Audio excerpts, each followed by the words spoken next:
Toppling trees, fallen power lines, many homes damaged, all part of these wild storms which really lashed Victoria overnight. But of course the tragic news that they also claimed the lives of 3 people.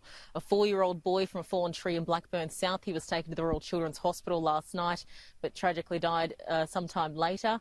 A 59-year-old man, he was leaving a shopping centre car park just near here in Belgrave South when his car had a tree fall on it, and despite the best efforts of SES to free him, he simply could not be saved. A 36-year-old woman also claimed in a separate incident due to a toppling tree on the ute she was a passenger in on the Mandurah Highway. But as you can see, we're in one of the hardest hit areas here in southeast Melbourne. Further trees have fallen on homes just like this one here behind me, but it's 85-year-old resident dementia. She was trapped inside, but thankfully she had some good neighbours on her side in Joshua O'Connell and Michael Hendy. We'll bring them in now. Guys, you sat there with her for hours while she waited for more help to arrive. Yeah, it was pretty crazy. Once all the commotion went on, we rushed straight to her house because we knew that she's kind of lives by herself and she has carers. We've seen the tree straight through the middle of the house and just thought the worst straight away.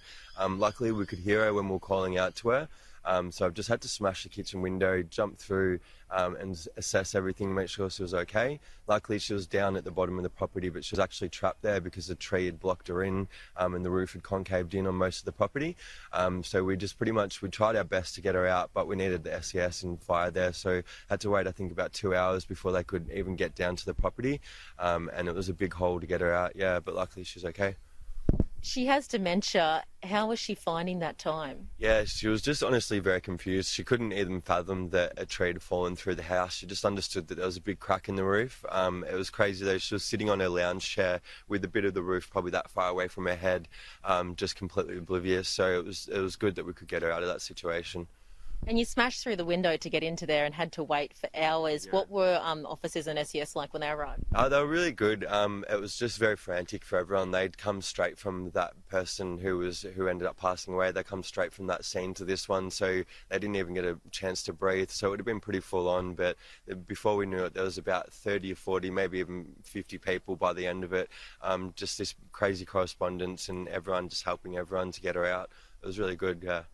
And Michael, you guys have been her neighbours for 6 years. I'm sure she's got a lot to thank you for now, but she's also left you with a little surprise to look after for a while. Yeah, so we're looking after a little Siamese cat for now, but yeah, that was one of the first things we had to do was rescue her cat. She was mainly worried about that to begin with, but yeah, she's very lucky and so is the cat, so we're all lucky really. So.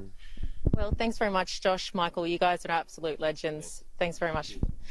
Now, Tom, there's been plenty of more damage along this particular street here. We also caught up with Rod McDonald, he had half of his house taken out when a tree fell on it too. It was pretty scary. The winds came through all of a sudden and, yeah, just heard a bit of a bang and went through, and one end of the house has been kind of really quite badly destroyed. In the last 24 hours, the SES received around 2,000 calls for help. Most of that was for fallen trees. There's also been widespread power outages. More than 100 towns, more than 130,000 homes were left in the dark. There's many still without power this morning as this clean-up continues.